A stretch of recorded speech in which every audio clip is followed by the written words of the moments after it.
বাংলাদেশ ভারত সীমান্তে নতুন করে উত্তেজনা। দেশের মানুষকে মারতে সীমান্তে ভারতের নতুন ফাঁদ। ভারত বাংলাদেশ সীমান্তে মোতায়েন হতে পারে বিষাক্ত সাপ এবং কুমির। কী পদক্ষেপ নেবে নতুন সরকার?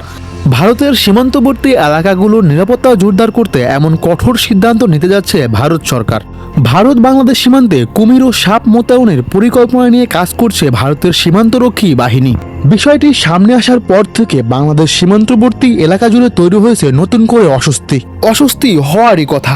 কারণ এখানে প্রশ্ন শুধু নিরাপত্তাই না, এখানে প্রশ্ন মানুষের জীবন, জীবিকা এবং প্রতিদিনের স্বাভাবিক কর্মকাণ্ড নিয়ে।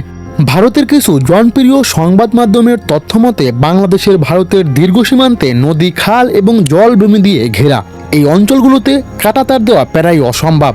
এই স্থানের নিরাপত্তা জোরদার করতে প্রকৃতিকে ঢাল হিসেবে ব্যবহার করতে চায় ভারত সরকার। এই পরিকল্পনার পিছনে গুরুত্বপূর্ণ ভূমিকা পালন করছে ভারতের স্বরাষ্ট্রমন্ত্রীর কঠোর নির্দেশনা। গত ২৬শে মার্চ বিএসএফ এর সদর দপ্তর থেকে পাঠানো এক বার্তায় পরিষ্কারভাবে উল্লেখ আছে, যেসব নদীপথ এবং পাহাড়ি অঞ্চলে বেড়া দেওয়া যায় না, সেখানে নিরাপত্তার স্বার্থে সাপ বা কুমির ব্যবহার করা সম্ভব কিনা যাচাই করে দেখতে হবে। তবে এই বিষয়টি এখনও চূড়ান্ত হয়নি, কিন্তু বলা যায় বাংলাদেশের সীমান্তবর্তী অঞ্চলের মানুষের জন্য বিশাল বড় এক বিপদ সংকেত। বর্তমান সময়ে এসে সীমান্ত পাহারা দেওয়া কেবলমাত্র অস্ত্র বা জনবহুলের বিষয় না, হয়ে উঠেছে ক্ষমতা এবং বাস্তবতার লড়াই। ভারতের প্রায় ৬,২০০ কিলোমিটার সীমান্তে প্রচুর সংখ্যক নিরাপত্তা কর্মী নিয়োজিত। তাছাড়া রাষ্ট্রের বিভিন্ন গুরুত্বপূর্ণ স্থানে দায়িত্ব পালন করে হাজার হাজার সৈন্য সদস্য, যার ফলে দেশটির জন্য সব স্থানে নিরাপত্তা কর্মী এবং সৈন্য মোতায়েন করা কঠিন হয়ে পড়েছে। চরম সত্য এই বাস্তবতার মধ্যে প্রযুক্তি এবং প্রকৃতিকে কাজে লাগিয়ে সীমান্ত অঞ্চলের নিরাপত্তা নিশ্চিত করতে চায় ভারত সরকার। সব স্থানে প্রযুক্তি ব্যবহার করতে যেমন সময়ের দরকার, তার থেকে বেশি দরকার হয় অর্থের। কিন্তু অন্যদিকে প্রাকৃতিক জিনিস হাতের কাছে পাওয়া যায় খুব সহজে।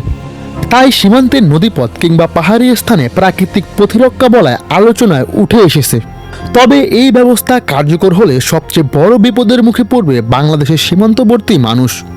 বাংলাদেশের সীমান্তবর্তী মানুষের জীবনের সঙ্গে পানি অর্থপ্রত্যভাবে জড়িত। কৃষক জমিতে কাজ করে, জেলে নদীতে মাছ ধরে, তাছাড়া শিশুরা নদী পেরিয়ে স্কুলে যায়। এই বাস্তবতার মধ্যে হঠাৎ করে বিষাক্ত সরীসৃপের উপস্থিতি বাড়লে মানুষের প্রতিটি দিন হতে পারে অনিশ্চয়তায় ভরা। এর মধ্যে চরম বাস্তবতা হলো বাংলাদেশের বেশিরভাগ হাসপাতালে অ্যান্টিভেনমের অভাব। যদি সীমান্ত এলাকায় হঠাৎ করে সাপের সংখ্যা বেড়ে যায়, তাহলে চিকিৎসা ব্যবস্থা চাপে পড়ে যাবে। আন্তর্জাতিক প্রতিরক্ষা আইনে এই ধরনের প্রতিরক্ষা ব্যবস্থা কতটা ইতিবাচক তাও খতিয়ে দেখা দরকার। সকল বাস্তবতার মধ্যে যে বিষয়টি সবচেয়ে গুরুত্বপূর্ণ সেটা হলো বাংলাদেশের সীমান্তবর্তী মানুষের নিরাপত্তা নিশ্চিত করা।